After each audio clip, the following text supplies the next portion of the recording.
penulisan skripsi itu diawali dari metode ketiga itu metode penelitian. Metode penelitian itu diawali dari isi metode. Metode nanti terdiri dari dia pilih kuanti atau kuali, terus setelah itu dia membahas bagaimana teknik pengumpulan dan pengolahan data. Nah, seperti apa teknisnya? Teknisnya seperti ini, Kak. Start screen.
Udah ada lagi, Pak. Wida, Baik, Pak. harusnya tidak share kalau nggak bisa. Share screen yang warna hijau diklik itu ada tulisannya multiple itu. Pilih multiple. Oh, Baik, sudah. Pak. Oke. Sudah. Oke. Nah, ini ada 3 contoh bab 3. Ini skripsi. Ini skripsi ya. Ini tesis. Ini disertasi. Oke, nah, supaya tahu bedanya. Bapak Ibu semua ya. Nah, kalau yang skripsi itu judulnya depannya pengaruh. Pengaruh depannya ya. Kalau ini penerapan,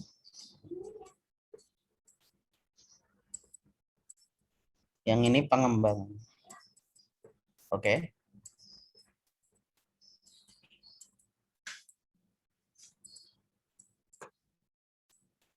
Oke. Jadi sudah terwakili lah ya.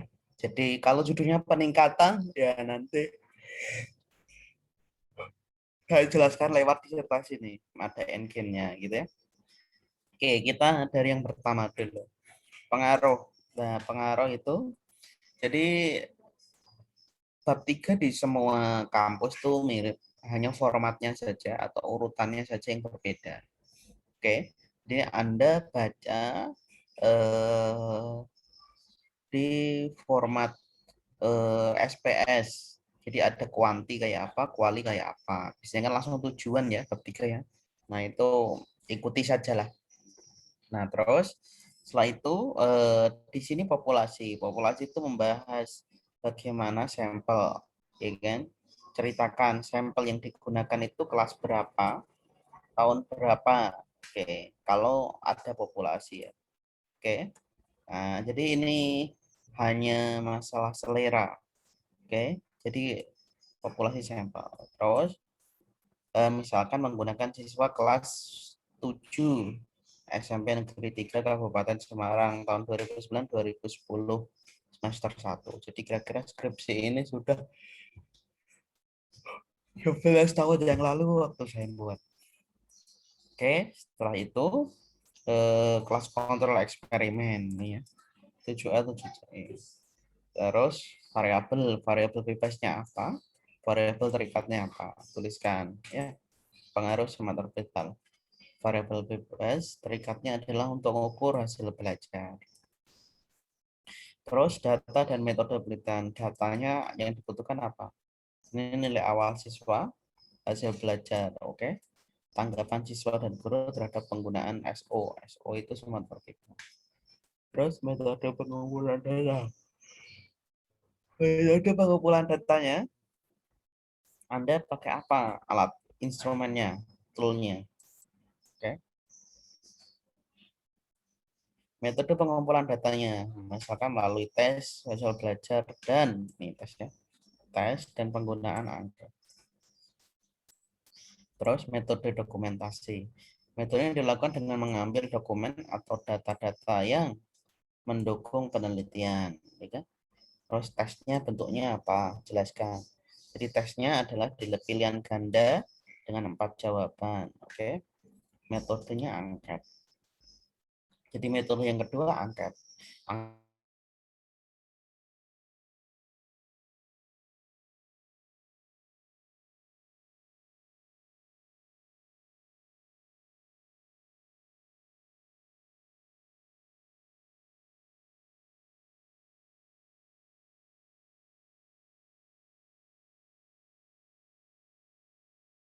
Nanti saya jelaskan seperti apa rubrik validasi. Terus desain penelitian. Desain penelitiannya Anda pakai kelas eksperimen kontrol, kasih gambar pelakuan ya. Terus post testnya. Kalau ini hanya post test, tapi kalau ada pretest berarti sini ditambahkan pretest, oke? Tambahkan pretest di sini, oke? Jelas sampai sini? Adik-adik semua? Terus kasih keterangan, oke? Nah, setelah itu post test dilakukan, diceritakan. Jadi setelah ada gambar, kasih keterangan. Setelah ada tabel, kasih keterangan, terus kasih penjelasan, oke? Jadi ini simpulkan lagi dari sini. Jadi bahwa kelompok eksperimen itu terkait perlakuan bla bla bla bla seterusnya. Nah, inilah yang disebut untuk menghindari plagiarisme. Oke, berikutnya.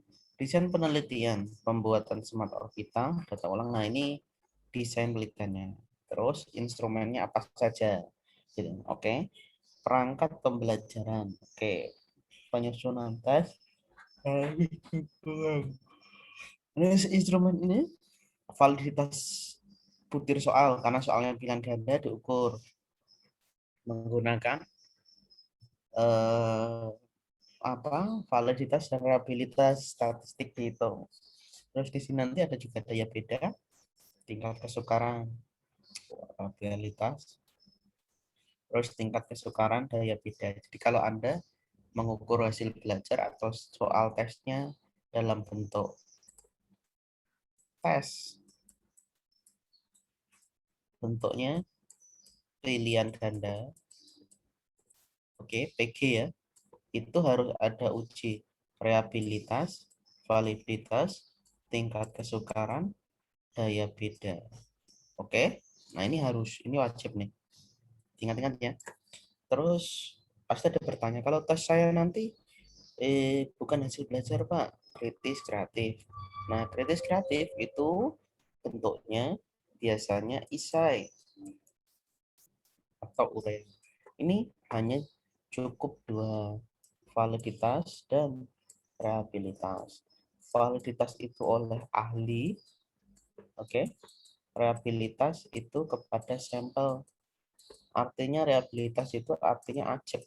Jadi kalau misalkan si Jihan nyusun instrumen kritis atau literasi sains itu ketika tes uraian dari literasi sains itu diuji cobakan hari ini, minggu depan, tahun depan tuh hasil yang diperoleh mirip. Itu makna reliabilitas. Oke, jadi ataupun diuji pada sampel yang berbeda itu hasilnya sama. Nah, nanti kalau uji reliabilitas Anda pakai teknik buka buku statistik ya. Tes, retest. Oke. Jadi tes, retest, dilakukan tes, retest. Tes, kembali lagi tes. Berarti tes, retest itu dilakukan kepada sampel yang berbeda waktunya. Misalkan, jadi ini uji bedakan ya, uji coba sampel penelitian sama uji coba instrumen. Kalau uji coba sampel penelitian itu kan sampel yang kamu pakai untuk penelitian. Oke. Tapi kalau uji coba instrumen itu kepada siswa yang telah memperoleh materi itu. Tolong dibedakan ya. Jadi kalau uji coba instrumen itu kepada sampel telah menerima pelajaran. Tapi uji penelitian, sampel penelitian itu kepada sampel penelitian. Jadi bedakan. Berarti kalau misalkan kita kelas 10 sampel penelitiannya, kita kelas 10 sampel penelitiannya, berarti uji coba instrumennya kepada sampel yang telah menerima materi itu. Berarti kelas berapa? 11 atau 12. good. Pintar sekali. Nah, 11 atau 12. Jelas ya? Jadi instrumen itu harus diuji coba ke siswa yang telah menerima materi itu. Tujuannya apa? Tujuannya kalau siswa ini kan pas, misalkan tujuan yang pertama coba.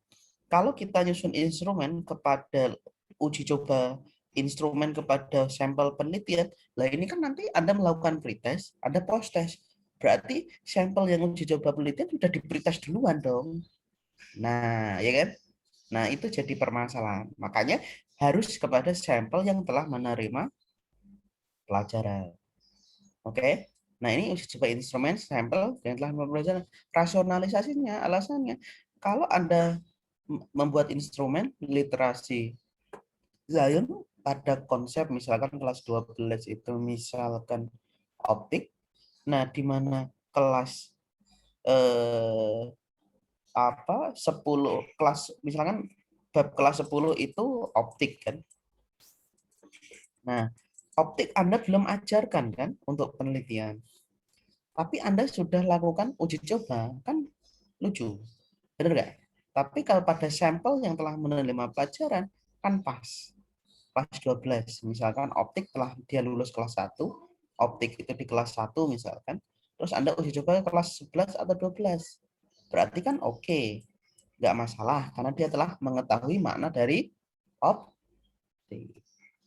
Oke, paham sampai sini? Jadi kalau dia yang menggunakan berarti semua instrumen harus diperlakukan dua hal. Oke, validitas reliabilitas. Kalau pilihan ganda tambah daya beda tingkat kesukaan. Oke, jelas? Sampai sini any question sebelum Bapak lanjutkan? Oke, kalau sudah kita lanjutkan. Nah, nanti kita buat tingkat kesukaran. Ternyata soal yang sukar berapa daya beda. Ini banyak. Oke, terus analisis datanya, angketnya. Nah, terus di sini ada uji homogenitas dan uji normalitas. Nah, tolong diperhatikan nih, sangat penting ya kan? Uji homogenitas dan normalitas. Di sini pakai apa uji homogenitasnya?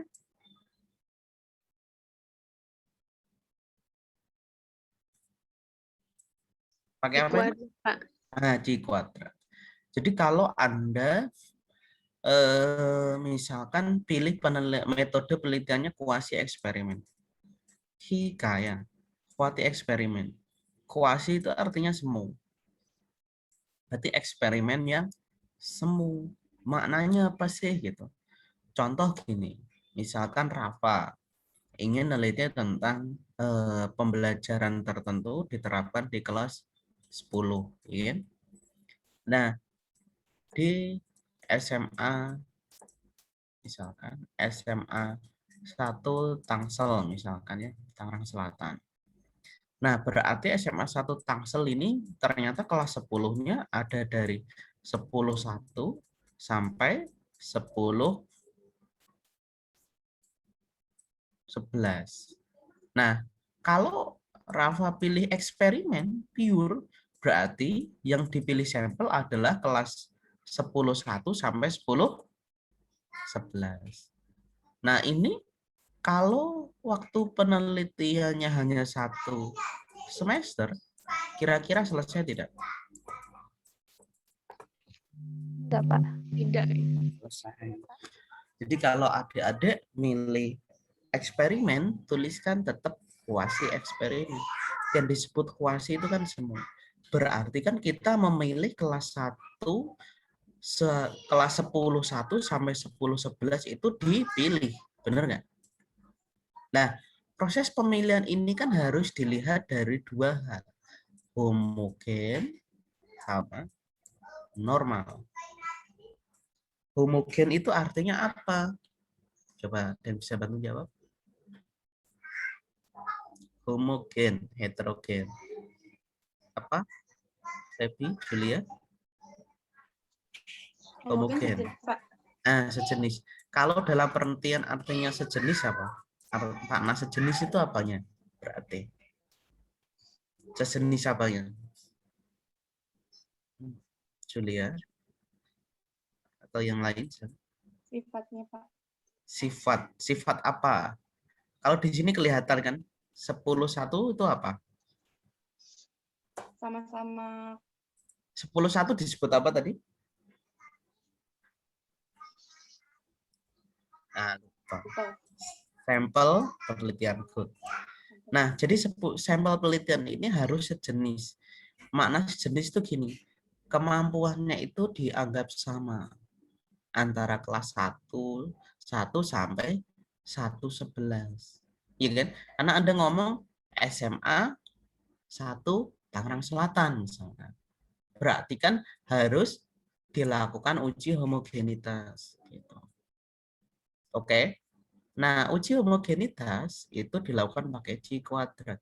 Jadi uji homogenitas dan normalitas ini itu kepada SP, sampel penelitian.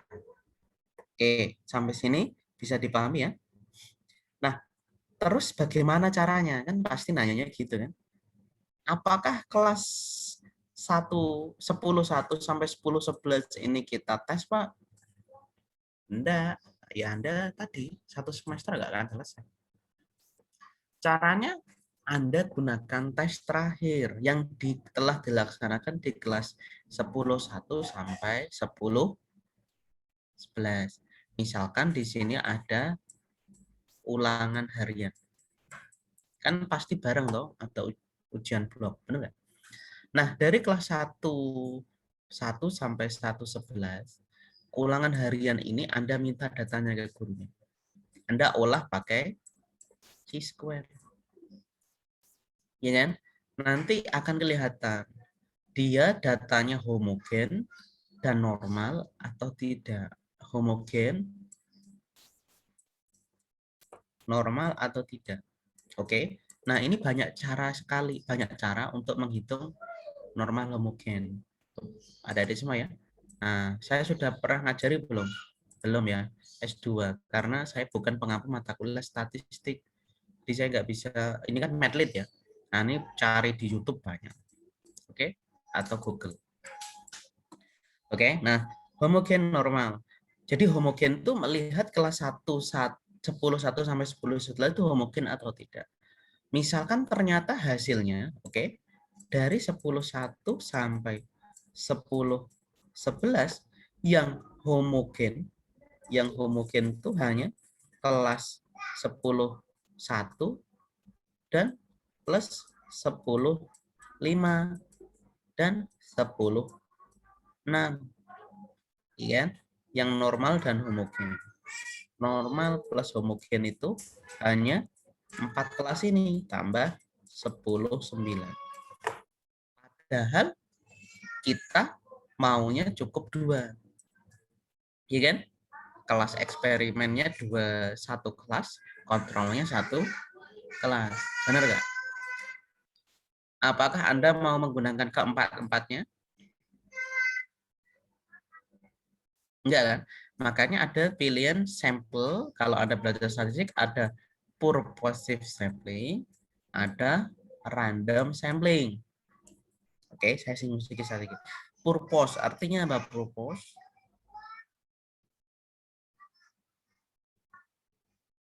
Purpose. Tujuan, Pak. Nah, good. Maksudnya sampel yang tujuan tuh gimana? Nah, maknanya itu peneliti memiliki tujuan. Berarti dari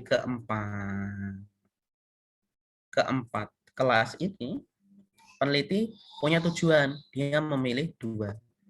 Iya kan? Ini kan 4. Proses 4 kedua, caranya gimana? Nah, kan gitu pertanyaannya. Setelah ditemukan. Gimana? Atau bahkan lebih dari 4. Gitu. Gimana caranya? Ada yang pernah ikut arisan? Arisan tuh kalau ngopiah undian pakai apa? Kocokan. Nah, Anda buat kocokan yang isinya kelas 10 1, 10 5, 6, dan 9. Yang tadi normal dan homogen. Anda kopiok. Siapa yang dia keluar 2 kali. Nah, itu yang Anda gunakan sebagai kelas eksperimen dan kelas. Nah, caranya seperti itu. Kalau purposive. Iya kan? Tapi kalau Anda memilih yang kedua, random. Random itu artinya apa? Ingat di statistik random artinya apa? Random apa?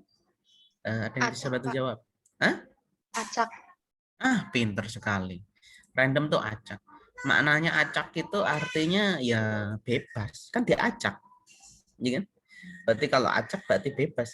Dari keempat tadi kelas 10 1, 10 5, 10 6, 10 9, ya udah saya acak saja, saya bebas.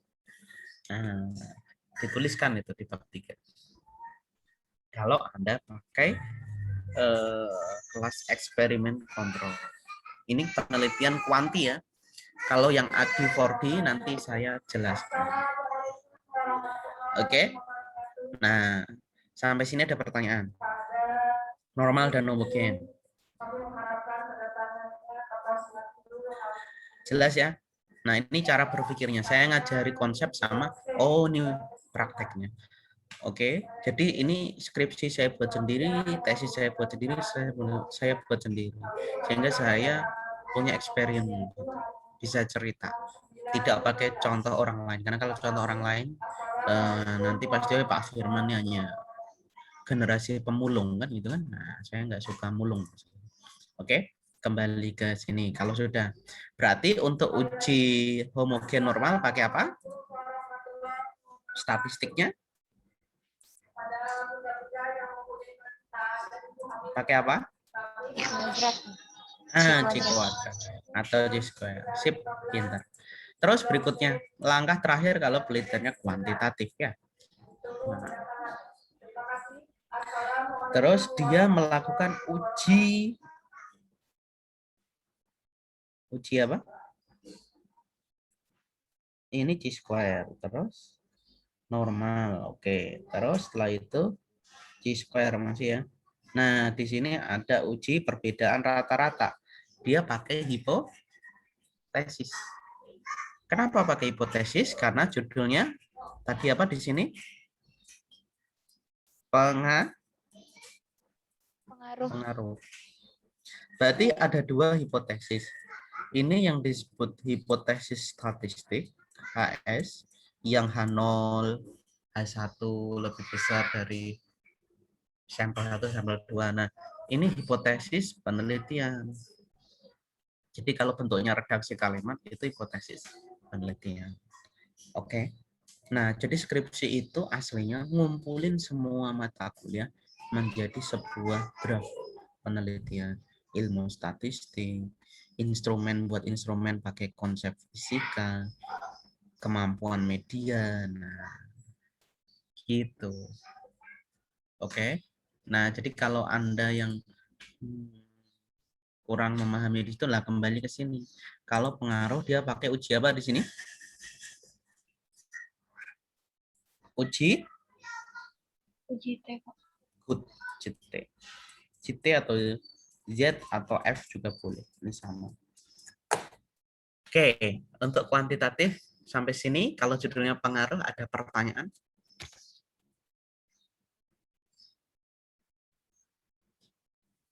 Pasti nanya, saya kalau judulnya penerapan gimana Pak? Kalau Anda cerdas kan nanya gitu. Tapi kalau Anda nggak nanya ya nggak saya jawab lah sekarang saya. Ada nggak yang judulnya penerapan? Gimana? Atau peningkatan di kuantitatif? Ya kan? Silakan. Ada yang ditanyakan?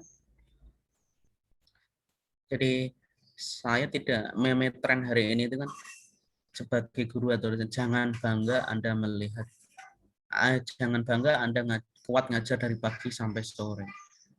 Belum tentu yang Anda ajarkan itu bermakna dan didengarkan oleh mahasiswa atau siswa Anda. Sakit sekali saya baca meme itu. Oke, jadi maka dari itu saya tanyakan ke Anda. Iya kan? Nah, Anda nipu saya, misalkan nyalain kamera depannya nggak apa-apa, itu hak Anda. Cuma dari awal saya sampaikan, di sini Anda belajar tujuannya mencari ilmu. Makanya saya mencoba step by step, kayak gini toh. Karena perbedaan orang MIPA sama orang sosial itu kan berpikirnya sistematis. Kalau saya disuruh berpikir acak ya agak sulit karena saya udah terdoktrin seperti itu. Oke. Tapi kalau dalam gaya bahasa boleh acak nggak apa-apa. Karena tidak harus jadi guru, boleh jadi politisi, boleh jadi staf menteri lulusan dengan fisika. Oke. Silakan ada pertanyaan sampai sini. Nah, kalau dia judulnya penerapan Pak di kuantitatif, terus gimana? Kalau penerapan, iya, penerapan di kuantitatif ya, judulnya penerapan. Misalkan penerapan STEM, penerapan PJBL, penerapan metode tertentu, ya kan? Itu isinya kayak gini. Dia tidak pakai hipotesis, ini sama, desain dan seterusnya. Mirip kan? Ini tesis yang ada. Judulnya depannya penerapan. Oke, populasi sampel ceritakan. Nah, kalau tesis agak serius dikit. Kenapa milih sampel itu? Ceritakan. Kenapa milih di SMA itu? Ada dasarnya. Nah, skripsi ya kalau bisa menuliskan itu tuliskan. Misalkan guru fisika sedang menggunakan model pembelajaran sehingga dapat dijadikan rekan dalam penelitian. Fasilitas laboratorium, misalkan Anda laboratoriumnya cukup mumpuni sehingga belum dioptimalkan. Terus kemampuan siswa, prestasi akademiknya menonjol sehingga menarik untuk diteliti gitu kan. Nah, cari rasional supaya kenapa saya pilih harus sampel di situ gitu. Oke, studi instrumen, uji coba instrumen ini sama. Nah, ini uji coba instrumen penelitian dilakukan uji rehabilitas tingkat kesukaran. Berarti di sini ada pilihan ganda, saya variabel tesisnya 2, satu hasil belajar, satu lagi hasil belajar keterampilan berpikir kreatif. Oke. Nah, jadi ada 2 di sini. Oke.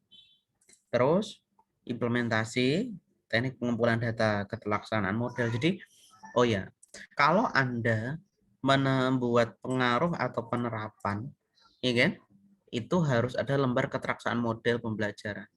Jadi ingat-ingat. Jadi kalau Anda penerapan model atau pengaruh model, pokoknya kuantitatif menerapkan model tertentu, tuliskan lembar keterlaksanaan model. Sumber lembar keterangan model dari mana? Ya dari teori. Misalkan Anda pilih project base. Tahap pertama project base itu guru membuka pelajaran dengan menunjukkan sebuah fenomena. Ya.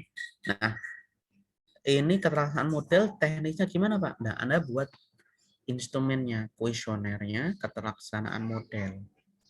Nah, keterlaksanaan model ini yang Anda nanti jadikan dasar si observer atau teman Anda yang masuk di kelas Luring itu nanti menceklis. Oke. Nah, ini kalau dia yang kuantitatif mengembangkan model pembelajaran, menerapkan model pembelajaran. Oke. Terus keterlaksanaan model pembelajaran oleh siswa, tes kognitif, ya kan? Terus tes keterampilan berpikir kreatif. Nah, ini masih debatable. Apakah hot itu bisa diukur pakai esai? Kalau pemahaman saya pakai esai. Karena dia hot. Kalau hasil belajar itu kan C1 sampai C3 itu lot. Low order thinking skill. Tolong diingat-ingat lah. Terus angket tanggapan, psikokuesioner. Oke. Nah, ini penelitian pembelajarannya, urutannya apa yang Anda lakukan, bla bla bla bla. Oke, ceritakan. Nah, terus instrumennya apa saja? Hasil belajarnya apa saja? Nah, di sini tuh nggak ada yang namanya hipotesis. Nah, validitas ada. Nih, perhatikan. Validitas dilakukan secara isi dengan meminta pertimbangan oleh ahli dengan tujuan untuk mengetahui apakah instrumen yang sudah mengukur apa yang hendak diukur atau tepat. Nah, ini yang disebut valid. Para ahli diminta pemberian tanggapan pendapatnya tentang instrumen yang telah disusun. Oke, para ahli memberikan pendapat instrumen yang telah disusun yang memungkinkan dirombak total. Nah, ceritakan ahli itu yang dipakai 3. Yang bagus tuh gitu. Misalkan Anda membuat model pembelajaran STEM, berarti instrumennya itu divalidasi oleh 3. Validasi itu 3 dosen. 1, 2, 3. Nah, ada kesepakatan tidak tertulis. Kalau Anda minta validasi ke prodi itu, dosen pembimbing 1 itu sebagai validator 1. Terus dosen pembimbing 2 validator 2. Lah ini yang baru dosen lain. Karena apa? Karena dosen lain yang memvalidasi itu tidak masuk di dalam publikasi ataupun nggak dapat benefit apa-apa ketika memvalidasi. Hanya ucapan terima kasih di skripsi. Nah, disitulah karena ternyata SK validasi, surat tugas validasi itu tidak bisa dipakai untuk kenaikan pangkat dosen ataupun yang lainnya. Makanya dosen agak-agak males ceritanya gitu. Maka dari itu ada kesepakatan tidak tertulis cukup 1 validasi. Nah, padahal validasi itu kan ada 3 ya, konstruk, isi, dan konten. Terus gimana Pak? Nah, Anda cukup validasi isi. Isi itu ke salah satu dosen saja. Misalkan dosen pembimbing 1 keahliannya dia fisika murni, berarti tentang konten. 1 tentang pendidikan, berarti bisa juga media gitu kan. Terus 1 lagi baru dosen yang lainnya. Oke, kalau dulu kan 3-3-nya dari luar pembimbing. Sekarang pembimbing dianggap sebagai validator 1, validator 2. Oke, jelas?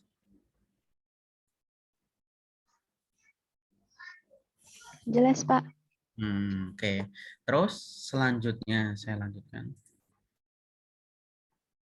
Rehabilitas. Rehabilitas itu keajegan. Nah, ini persamaan rehabilitas.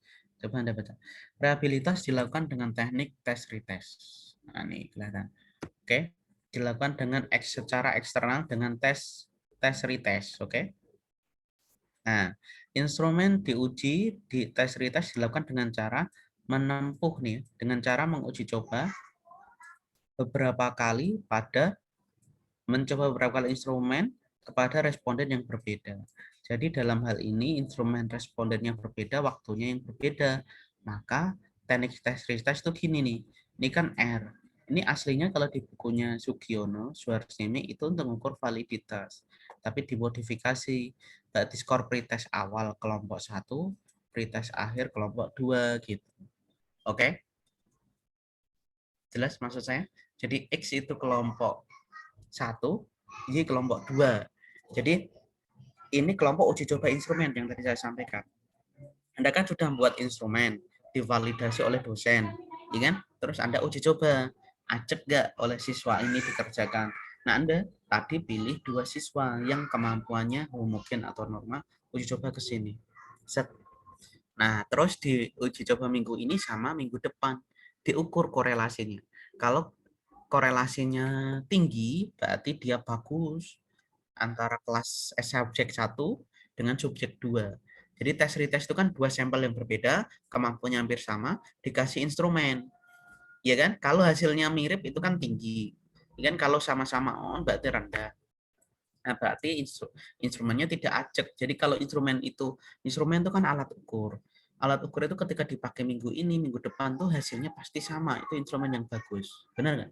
Besok yang dipakai untuk motong buah hari ini sama besok itu ketajamannya sama. Nah, itulah alat ukur gitu. Paham? Sampai sini. Maksud saya? Nah, daya beda dipakai karena saya tadi pakai soal apa? Pilihan ganda. Oke.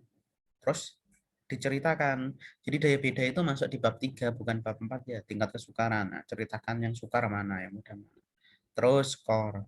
Nah, oke. Nah, ini pengolahan angket. Nah, terus ini saya pakai n-gain karena apa? Peningkatan. Jadi saya untuk meningkatkan, jadi penerapan project based learning untuk meningkatkan hasil belajar kognitif dan keterampilan berpikir kreatif.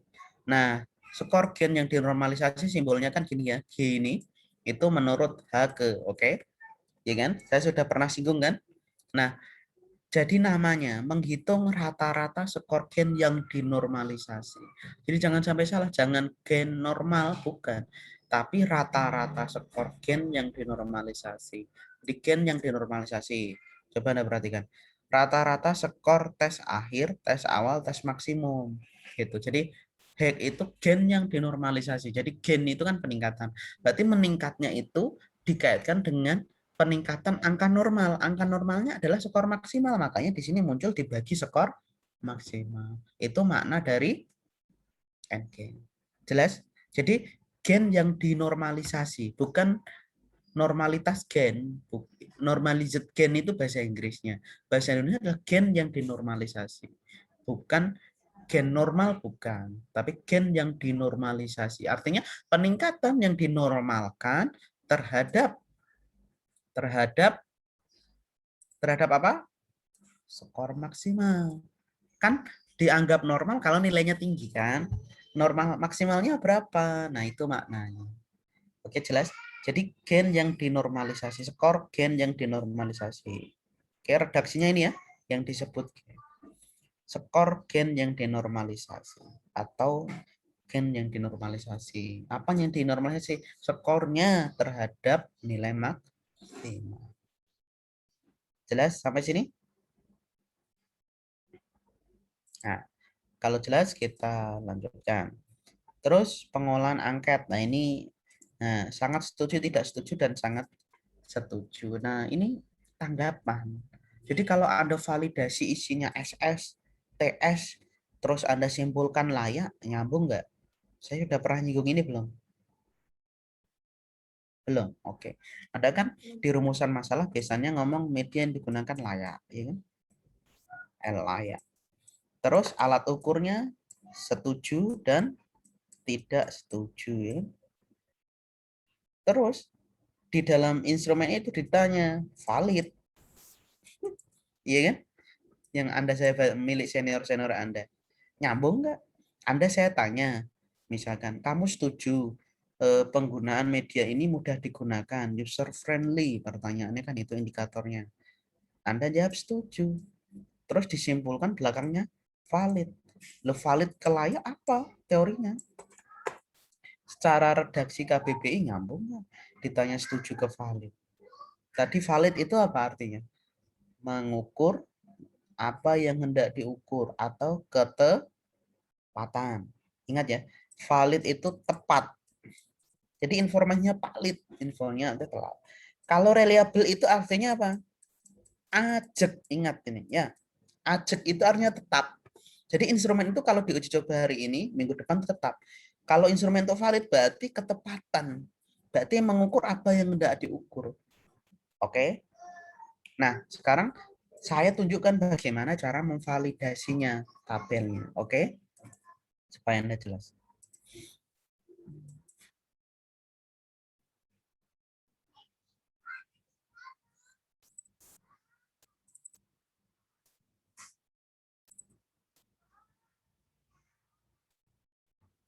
Nah, kayak gini Bapak Ibu. Oke, kelihatan ya. Nah, instrumennya itu misalkan saya buat kreatif ya. Ini penilaian judgement instrumen keterampilan berpikir kreatif oleh ahli, ya kan? Nah, ini buat indikator kreatifnya apa? Ini soalnya, ya kan? Ini kunci jawabannya. Terus ini sesuai tidak sesuai. Nah, ini yang disebut tepat. Jadi validator ahli itu menilai, oh kalau KIKD-nya ini soalnya bunyinya kayak gini, kunci jawaban indikatornya ini indikator, ya kan? Ini soal dan ini kunci jawaban, itu nyambung atau tidak. Itu yang disebut validasi. Kan artinya apa? Tepat.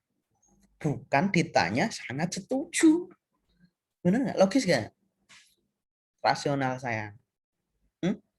Secara struktur bahasa sajalah. Anda kan pasti belum baca buku statistik kan? Aku yakin.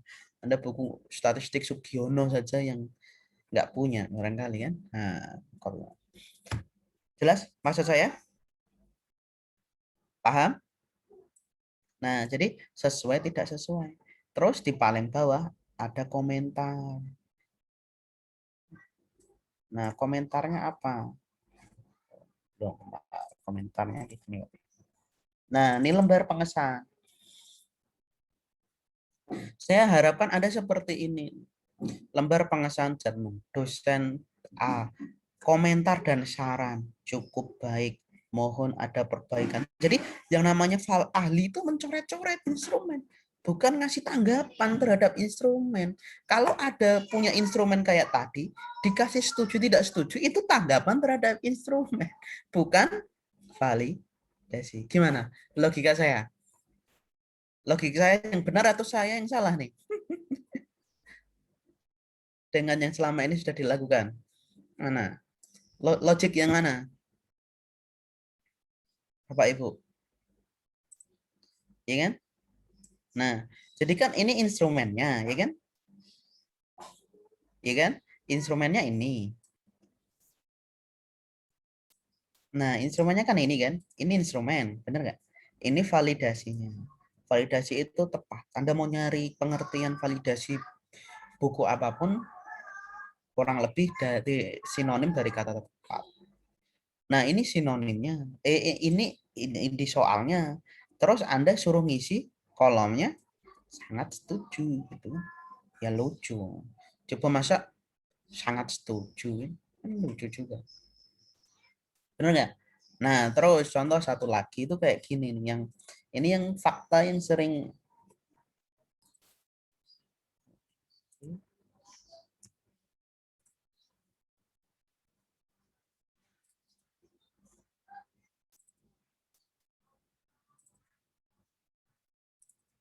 nih, ini kan Anda hampir semua buat media.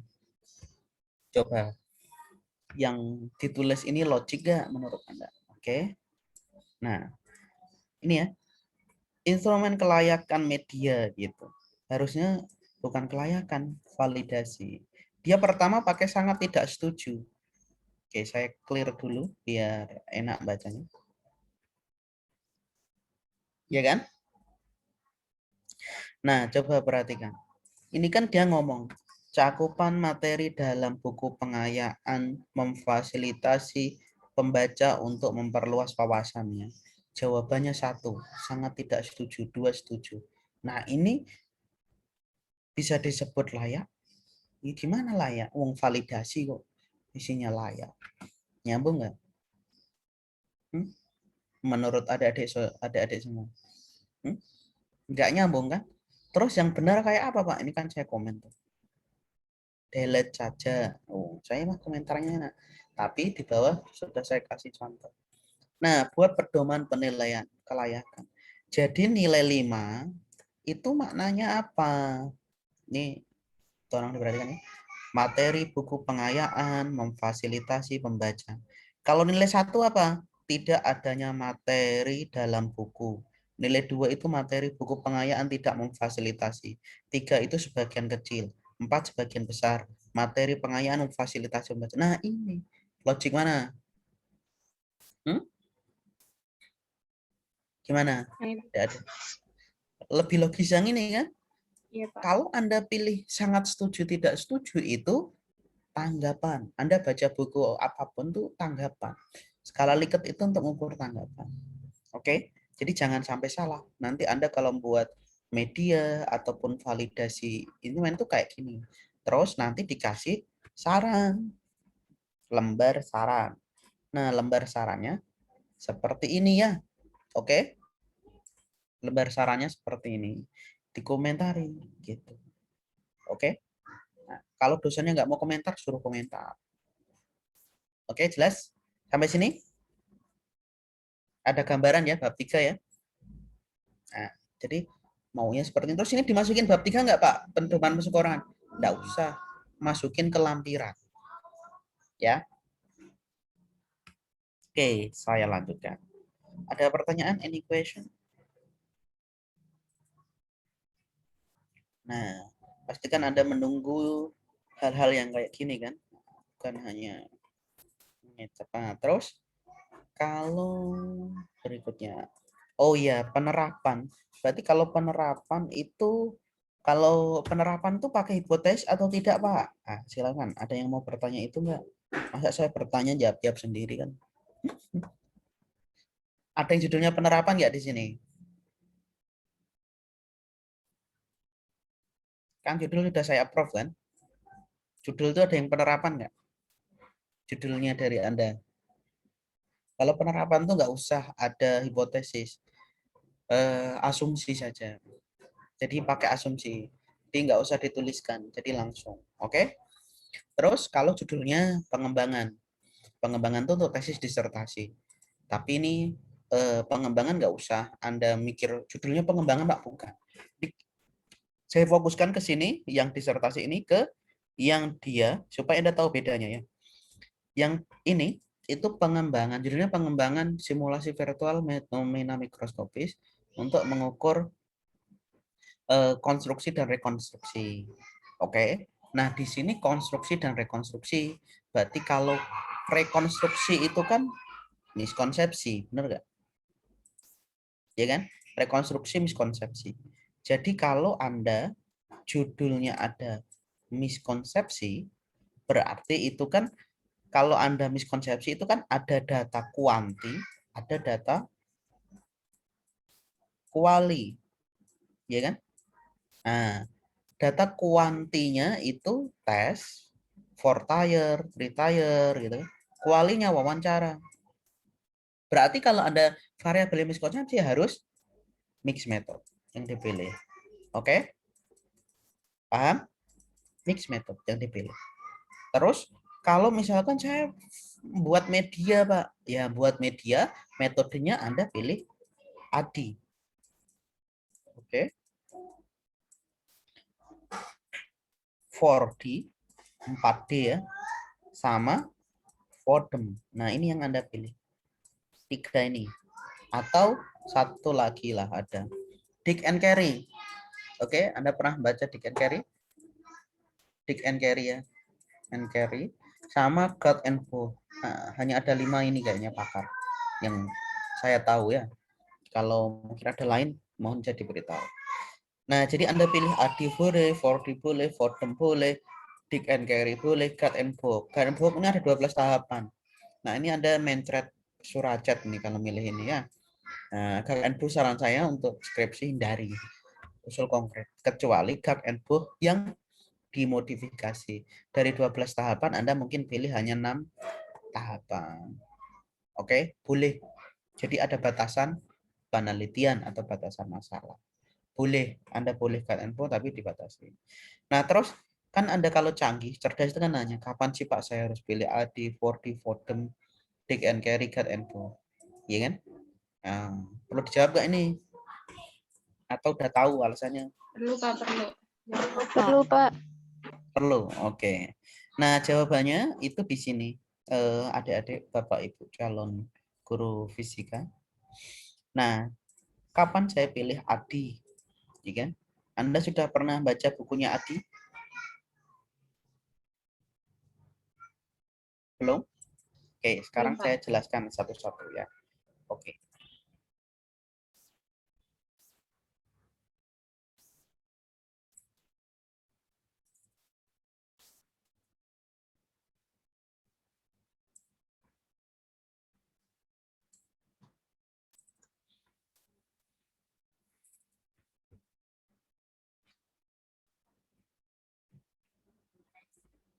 Oke, ini bukunya Adi. Menurut Robert nih, Robert coba gitu aku lupa. Nanti Anda bisa download Robert nih, Robert Marble Brannon ya. Nah, ini judulnya Instructional Design The Adi Approach. Anda tinggal copy judulnya, masukin Google, judulnya di copy, colong pakai lip. Oke. Udah pernah saya ajarin kan lip kan? Sudah, Pak. Nah, tinggal nggak usah nyolong-nyolong buku udah mahir lah ya. Bukan nyolong lah, kita mindahkan dari server orang ke laptop kita gitu ya. Nah, Adi itu di sini. Ini tolong perhatikan. Kelihatan ya, ADI is akronim dari Analyze, Design, Develop, Implement and Evaluate. ADI is a produce develop concept. The ADI concept is being applied Nah, ini kata kunci yang sangat penting. Constructing performance based learning. Mengkonstruk performance based learning. Jadi ADI itu untuk konstruksi performance based learning. Performance based learning itu dimaknai apa? Kalau Anda ngajar itu performannya yang bagus itu membutuhkan apa? Berarti membutuhkan media, model pembelajaran, strategi gitu. Oke? Nah, berarti kalau Anda yang membuat media bisa pakai ini. Terus kapan saya harus pakai ADI, Pak? Gitu. Nah, jawabannya Anda kapan harus pakai ADI? Itu lihat Anda seberapa jauh Anda mau meneliti gitu. Jadi kaitkan dengan purpose di rumusan itu Anda mau seberapa jauh menelitinya. Saya sampai ingin implementasinya luas, Pak. Berarti pakai ADI. Kalau 4D ya. 4D. Oke, saya download 4D dulu ya.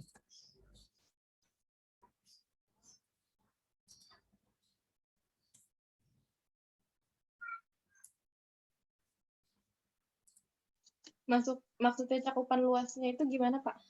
Ah, ini bentar. Saya share screen 2 gambar biar Anda paham ya. Siap, pertanyaan yang bagus.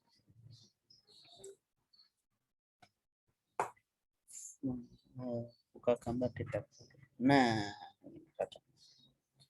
oke ya. Coba Anda perhatikan antara kelihatan ya share screen kanan kiri oke saya ya. Kelihatan, Ya kan? Pak. Nah, kalau yang ini ADI ya, kalau yang ini 4D. Ya kan? Nah, kalau Anda di sini kan define, mendefinisikan, mendesain, mendevelop, deployment. Deployment itu di sini production environmental, go live, uji coba dikit. Nah, ya kan? Kalau di sini di awal dari analyze, design, evaluate, develop, implement. Jadi evaluate-nya itu di semua tahapan itu ada. Oke. Nah, jadi kalau Anda tahap implementasinya ingin uji coba kecil, uji coba sedang, uji coba luas, itu harus pilih ADI. Tapi kalau Anda hanya ingin sampai menerapkan uji coba nih, go live, berarti go live itu hanya uji coba kecil, nggak uji coba luas. Itu pilih 4D. Jelas jawabannya? Nah, terus stepnya itu seperti ini. Aslinya itu mirip. ADI 4D Vodem, Dick and Carry itu mirip. Hanya mereka pakar terus membuat postulat gitu ya. Jadi kita harus akui gitu. Oke, jelas maksud saya? Jadi kalau Anda pakai uji coba luas harus pakai ADI. Karena di sini nggak ada uji coba luas. Ya kan? Nah, ini di buku ini dijelaskan. Nah, Anda kalau harus paham. Analyze. Ya kan? Itu ngapain saja? Identifikasi probable cause for performance gap. Performance gap. Jadi gap kesenjangan, ya kan? Berarti kan yang namanya senjang itu kan antara teori jomplang dengan realitas. Realitas itu fakta di lapangan, bukan. Fakta di lapangan jomplang dengan realitas secara teori. Berarti kalau teori itu dari penelitian sebelumnya, dalam hal ini jurnal internasional, ya kan? Kalau fakta itu kaitannya dengan studi lapangan. Jadi misalkan judul Anda buat media. Mediamu secara teori oke, bener lah, pada konsep itu belum ada. Terus secara fakta dibutuhkan enggak? Nah, ini analyze. Anda melakukan tahap analyze. Ini ceritakan. Jadi kenapa saya melakukan itu gitu. Nah, itu redaksi kalimatnya seperti ini. Nah, coba redaksi kalimatnya seperti ini. Nih, redaksi kalimatnya seperti ini. Oh, bukan. Yang disertasi. Oh, ini.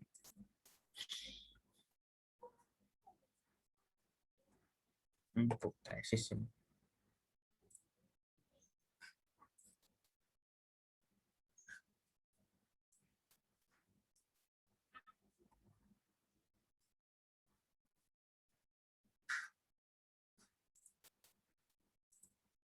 Nah, ini. Nih, tahapannya kayak gini. Redaksi kalimatnya kayak gini. Ini kan studi pendahuluan, kajian literatur tentang pembelajaran fisika, model-model desain, perkuliahan fisika dasar. Studi lapangan, materi ajar fisika, perubahan konsepsi mahasiswa. Kajian literatur tentang simulasi virtual, pembelajaran fisika, konstruksi dan rekonstruksi, level pemahaman dan miskonsepsi. Nah, jadi Anda harus ada data terkait studi lapangan yang 2 minggu yang lalu saya membahas bab 1, ya kan? Ada tabel yang menyatakan studi lapangan. Nah, ini nyambung ke bab 3. Itulah yang disebut benang merah dalam penelitian. Jelas sampai sini. Jadi analisis kasih kaitannya dengan ini. Terus tahapannya apa? Nah, buku ini bagus. Validated the performance gate. Validasi. Jadi Anda membuat, oh ternyata di lapangan tuh media yang dibutuhkan media yang bersifat unobservable misal pada konsep A. Nah, itu validate. Determine penjelasan instructional goal. Confirm the initial audience. Nomor 3. Identifikasi request resource. Jadi sampel itu kenapa kita pilih, kita identifikasi, jelaskan. Compare a project management plan. Jadi dibandingkan dengan penelitian lainnya. Oke, jelas. Tapi kalau Anda 4D, di sini kan define isinya. Gain the level understanding, assessment, high level, budget. Jadi kalau 4D itu define, menjelaskan. Jadi penjelasannya dulu. Kenapa pilih ini? Nah, ini kan mirip analisis kebutuhan. Tahap yang kedua dari ADI adalah desain, dan dari tahap yang kedua dari 4D adalah desain juga. Ini sama, isinya sama. Memverifikasi performance testing method.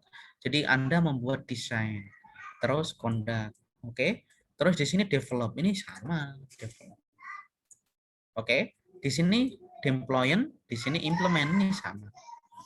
Oke? Nah, terus langkahnya kayak apa, Pak? Redaksi di dalam penulisan skripsi. Nah, ini langkah pembuatan. Desain itu pembuatan. Jadi Anda buat storyboard kalau media. Kalau Anda tidak membuat media, misalkan Anda model pembelajaran, berarti desain pembelajaran fisika. Nah, itu masuk desain, tahap desain. Terus desain pengukuran Voltaire. Terus desain simulasi, itu masuk desain. Terus develop itu meng-create, mengembangkan. Berarti Anda mengembangkan, misalkan Anda buat AR, berarti pakai software AR atau VR, pakai Unity. Kalau membuat e-book, e-modul, book misalkan. Nah, itu develop. Implementasi itu kayak gini. Jadi implementasi Anda terapkan, uji coba. Terus modelnya dibuat, terus pembuatan. Nah, ini develop. Oke. Tapi bagi saya masukkan implementasi. Ini enggak masalah. Terus validitas, uji coba 1-1, uji coba kecil, coba implementasi. Ini ada revisi. Nah, revisi ini namanya di dalam ADI disebut evaluate. Nah, sehingga ADI dianggap paling sempurna di dalam pengembangan sebuah tadi construction performance based learning. Gitu. Oke, jelas sampai sini adik-adik? Kalau God and Ball dia 12 tahapan. Anda kalau lakukan semua itu bagus, tapi Anda akan mencret menurut saya. Karena belum ada saya nguji ada yang milih God and Ball, saya tanya, ada 12 step nih di tahapan, dilaksanakan semua? Tidak, Pak, tidak ada. Itu level S3 kalau 12 step dilakukan semua. Oke, ada pertanyaan lagi sampai sini. Nah, setelah flowchart kayak gini Anda buat, di bab 3 Anda ceritakan tahap pengembangan. Pertama, pembuatannya. Membuat flowchart skema materi gitu ya. Dan seterusnya. Terus mengumpulkan bahan pendukung. Storyboard. Terus validasi. Validasi kepada orang pakar. Diimplementasi. Itu satu-satu. Terus uji coba kecil 2. Uji coba implementasi. Nah, terus ini kok ada kelompok eksperimen pretest post-test, Pak? Boleh. Kan saya pakai mix method gitu. Jadi Anda pengembangan medianya pakai AD4D atau FODEM. Anda cari FODEM itu sama. FODEM itu kan Formative Development Assessment. Oke. Nah, dari situ Anda akan muncul di sini. Ini kan implementasinya. Saya implementasinya pakai untuk kelas konstruksi saya pakai ILD. ILD itu Interactive Lecture Demonstration. Nah, itu interaktif untuk mengkonstruk. Nah, kalau untuk rekonstruk saya pilih metode yang ada pretest karena kan harus di pretest kan berapa perubahannya. Oke. Tahap berikutnya di bab 3 adalah teknik pengumpulan data. Nah, ini sifatnya wajib adik-adik. Anda buat tabel seperti ini di skripsi. Oke, saya paste di grup Anda ya. Biar mana grup Anda mana? 114 ini ya. Nah, Anda buat tabel itu ya.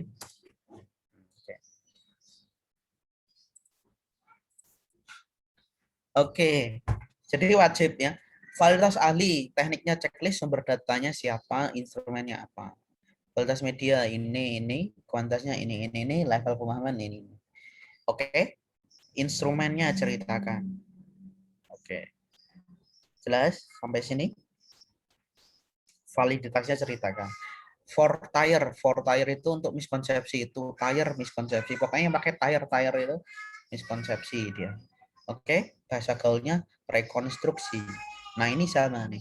Rehabilitas adalah tes retest diujikan dengan mencoba instrumen beberapa kali.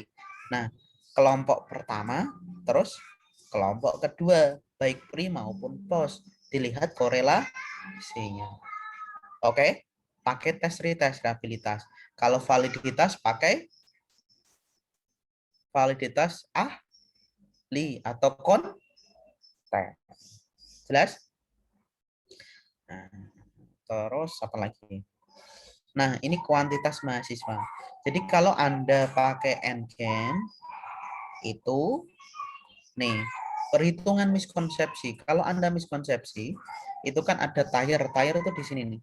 Yakin, tidak yakin. Jadi kolomnya beda. Nah, perlu ada yang miskonsepsi nggak ini? Variabelnya. Pak, saya bingung deh, Pak. Kan saya awalnya pengen bikin e-modul yang untuk mengurangi tingkat miskonsepsi gitu. Tapi kalau misalnya miskonsepsi aja udah kuanti-kuali, terus e-modul R&D, banyak banget dong. Bu, gini, Anda jangan bingung. Nanti tetap Anda pakai ADI, ya kan? Nah, ADI, Anda pakai ADI. Anda pakai ADI. Nah, Anda pada saat implementnya ini isinya pakai ADI, eksperimen, kuasi eksperimen. Oke, HIE. Tambahkan saja gitu. Jadi saat implementasi saya menggunakan kuasi eksperimen untuk melihat pretest post test. Gitu. Ini kan saya menceritakan mixed method kan. Jadi saya masukkan eksperimen, harusnya kan nggak boleh. Ya nggak apa-apa. Itu tahap implementasi saya menggunakan eksperimen gitu. Jadi pada saat implement kamu kasih penjelasan itu. Oke, Julia. Nah, terus instrumennya kayak apa nih? Saya bantu jelaskan.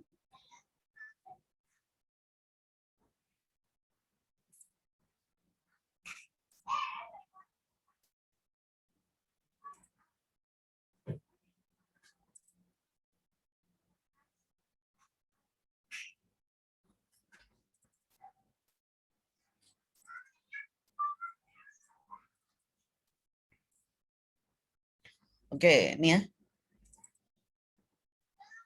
Misalkan instrumen for fire. Nah, soalnya kayak gini. Kalau Anda miskonsepsi itu soalnya kayak gini.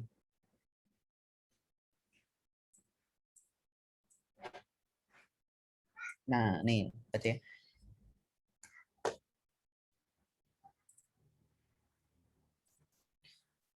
Penilaian judgment instrumen oleh ahli, ya kan? Validitas oleh ahli. Miskonsepsinya apa? Berarti Anda cari miskonsepsi itu pada konsep apa saja. Ini sumbernya dari mana?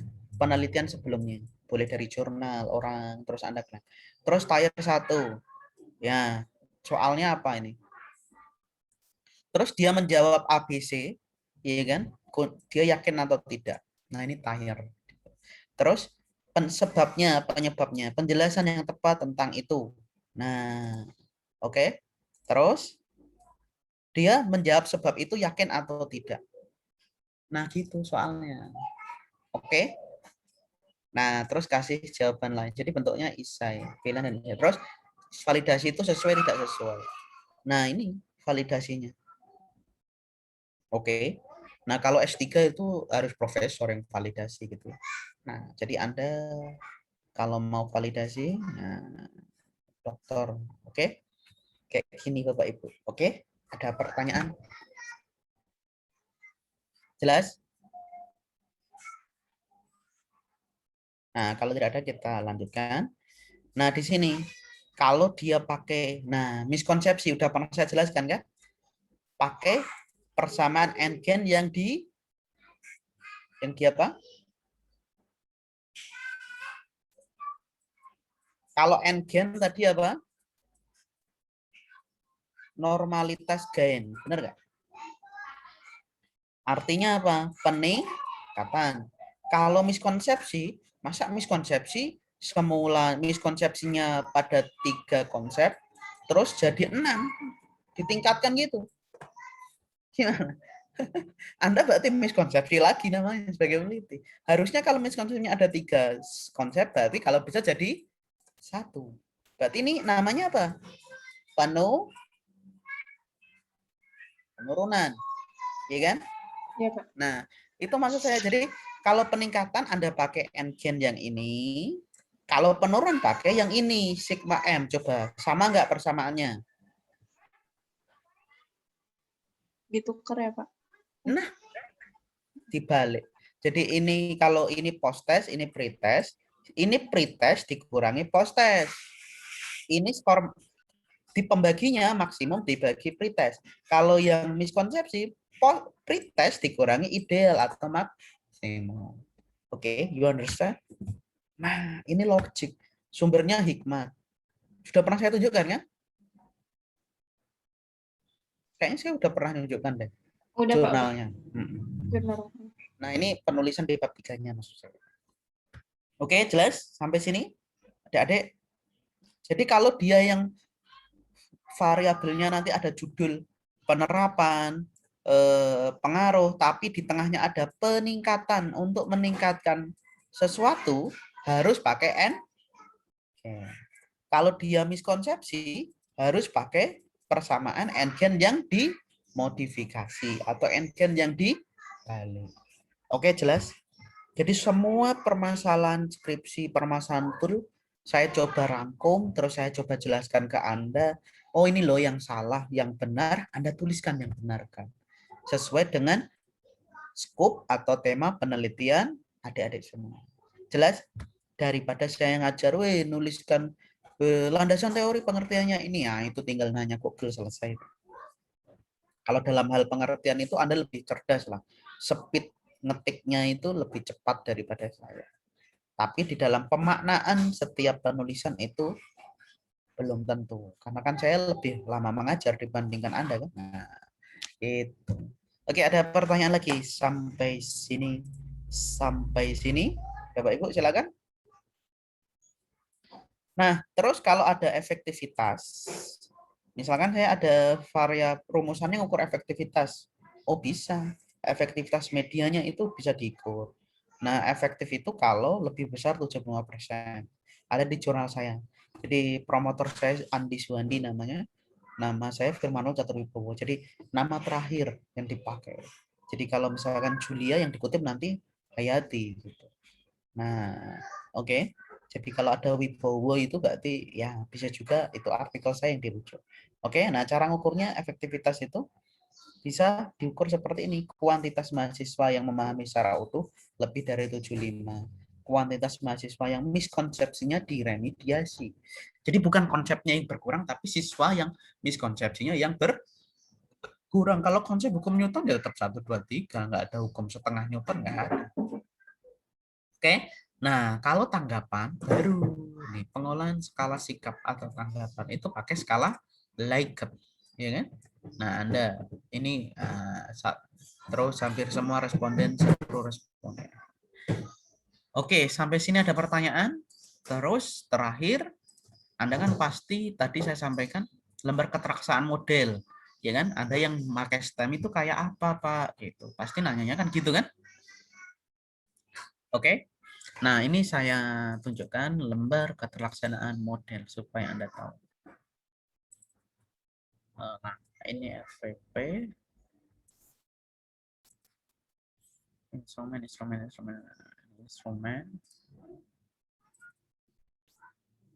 Angket tanggapan. Lembar observasi guru. Nah, ini guys. Celing. Nah, lembar keteraksaan model pembelajaran berbasis proyek oleh guru. Oke, oleh guru. Misalkan ini sumbernya kan dari RPS. Anda buat kayak gini. Pada pendahuluan itu gurunya ngapain? Terus, misalkan Julia penelitian. Terus si Anna sebagai observer. Dia menceklis di sini. Dilakukan atau tidak? Ya, gitu. Oh, tidak.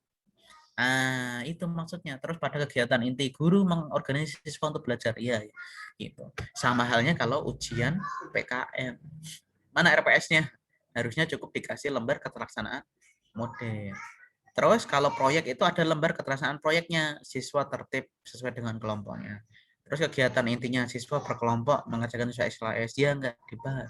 Nah, ini sebagai Anda bahan untuk membuat redaksi di bab 4. Bab 4 itu isinya apa? Hasil dan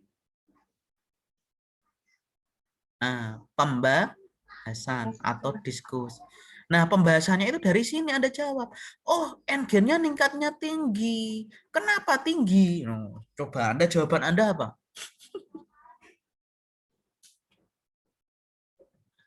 Coba. Pembahasannya Anda ngecapnya apa? Apa? Rafa. N-gennya tinggi loh. N-gen pada hasil belajar atau N-gen kritisnya tinggi loh. Kenapa tinggi? Ya tinggi Pak. Nah itu jawaban anak S1 biasanya kayak gitu. Nah ini saya ajarin supaya Anda lebih cerdas dalam jawabnya. Nah, jadi jawabannya itu gini. Oh ya Pak, terima kasih. Kata kuncinya itu gini Bapak Ibu.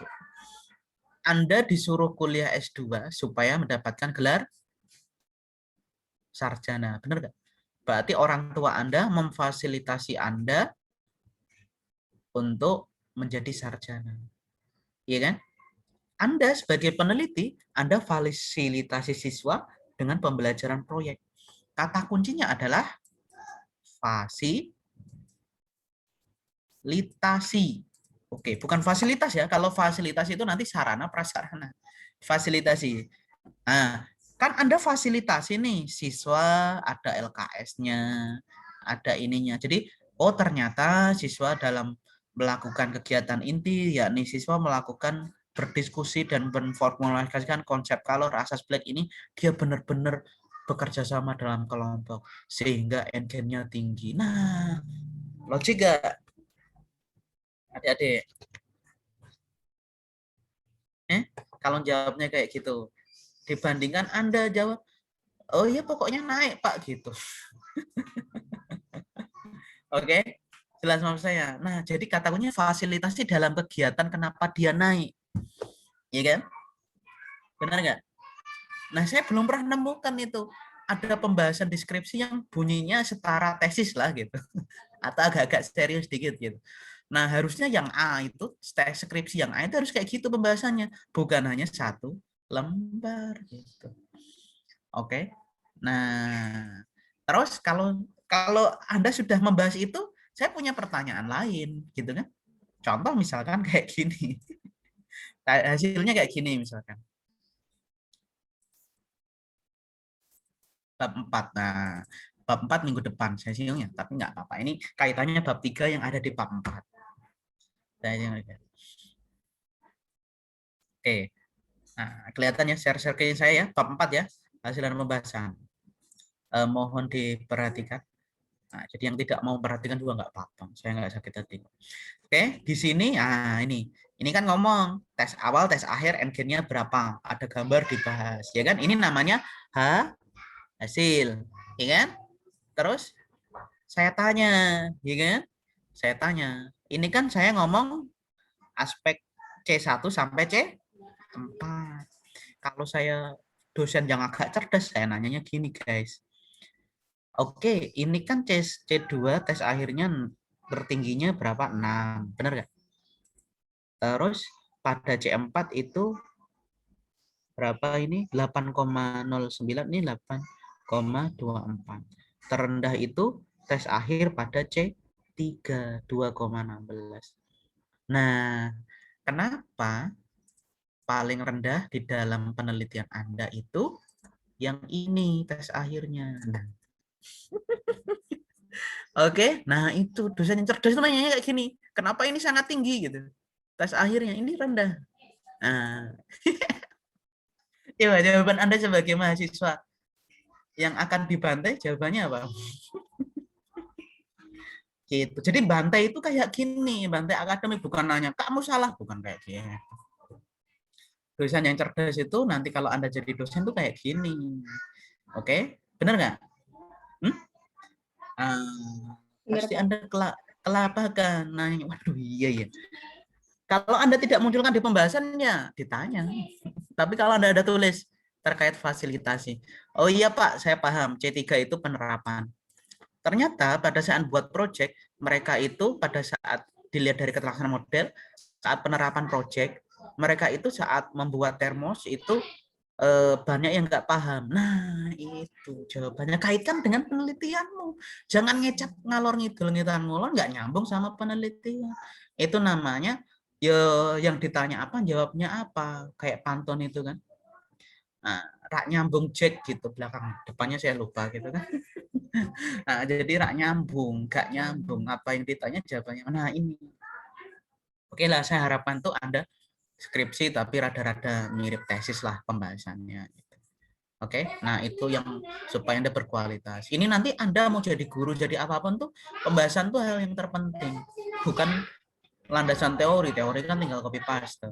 Tapi kalau Anda bisa membahas. Nah, terus terakhir pembahasan tuh kaitkan dengan penelitian sebelumnya.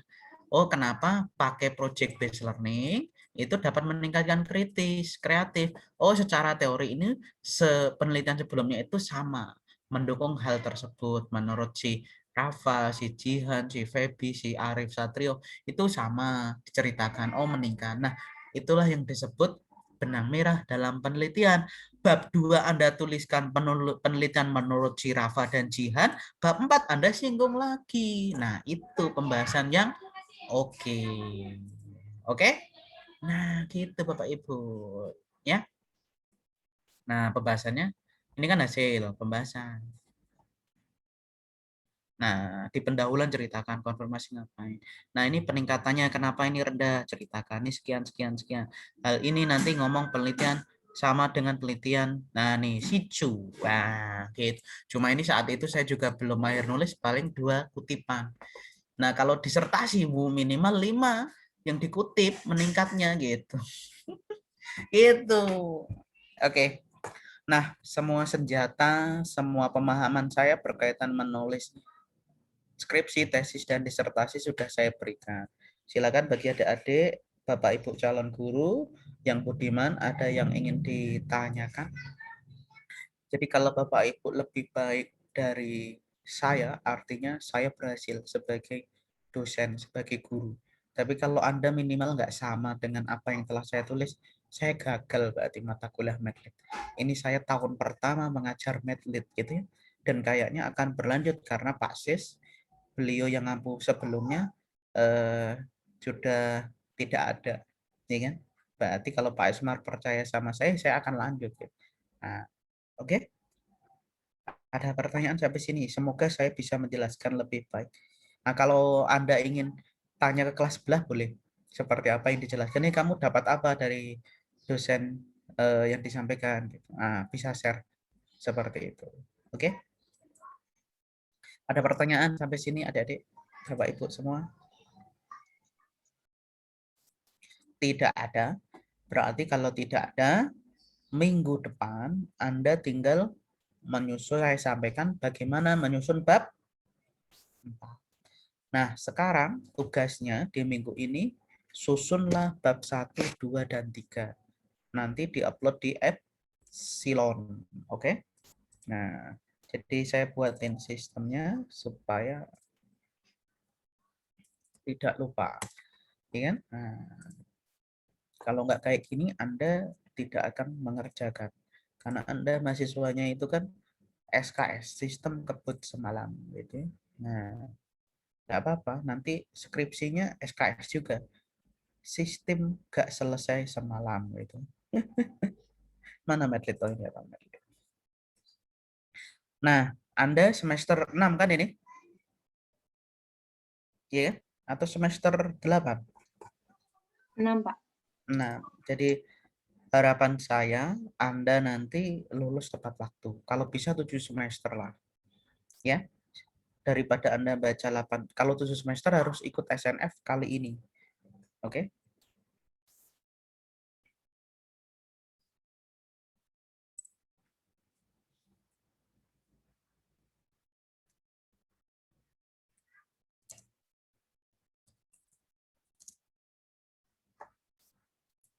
Oke, tugasnya cukup 1. Ya kan? Karena PPT-nya kan kalau buat PPT sulit. Karena tadi kan saya sampaikan kaitannya dengan penelitian sebelumnya. Karena nggak mungkin saya upload skripsi, tadi disertasi, kasih Anda kan. Nanti plagiarismenya bahaya itu. Dan nggak jawabannya. Oke? Load. Lowat. Benar gini kan? Skripsi. Proposal.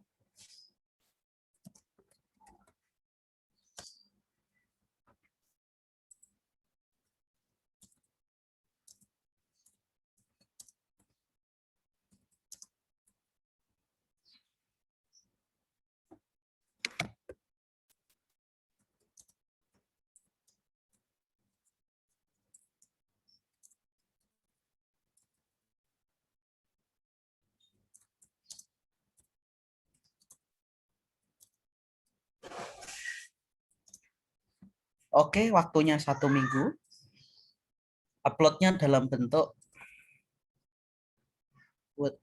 Oke. Maksimal 8 MB. Ukur. Oke. Mahasiswa. Terakhir minggu depan. Jadi minggu depan. Nah, kalau nggak gini Anda buat masalahnya. Ya, ada pertanyaan adik-adik sampai sini? Tidak ada?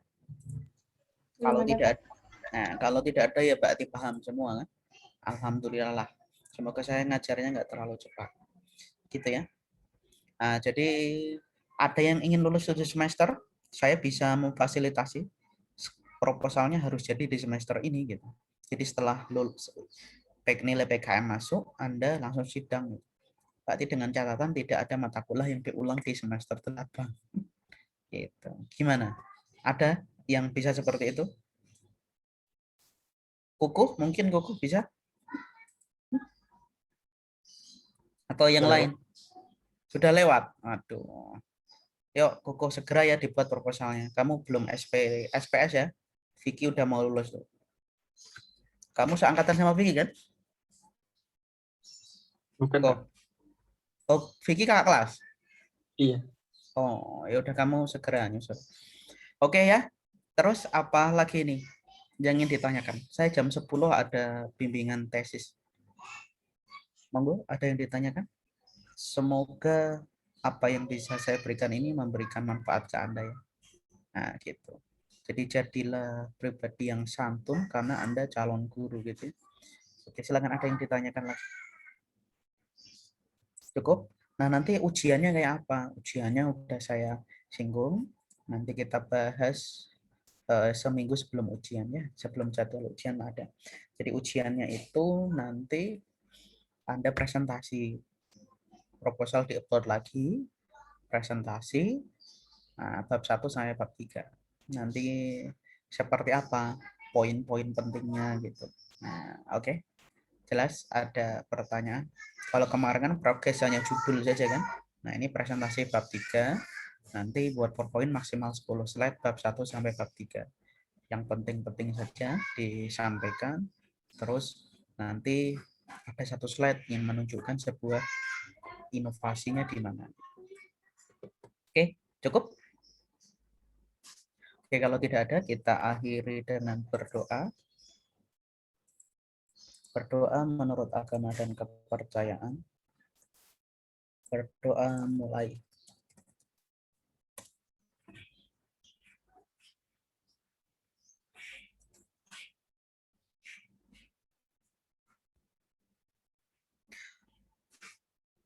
Berdoa selesai.